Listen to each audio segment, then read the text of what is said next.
আসন থেকে ধানের শীষের মনোনীত প্রার্থী হিসেবে আমরা মনোনয়ন দাখিল করেছিলাম, সেটা আজকে তারা অ্যাকসেপ্ট করেছে, বৈধ হিসেবে ঘোষণা করেছে।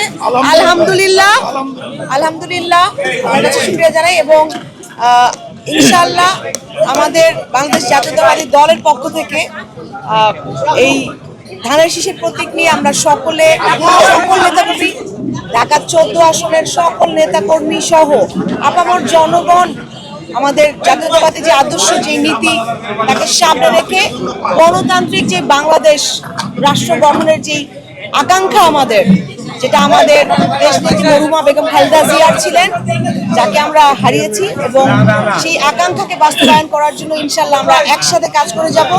এবং আমাদের দেশনেত্রী আমাদেরকে যেটা শিখিয়েছেন, প্রতিহিংসার বাইরে, প্রতিশোধের বাইরে যে রাজনীতি, সেই রাজনীতির চর্চা যেন আমরা আনতে পারি মাঠে সবার মাঝখানে, সেটাই আমাদের প্রথম ও প্রধান দায়িত্ব এখন। এবং সকল নাগরিকের অধিকার যেন আমরা রক্ষা করতে পারি,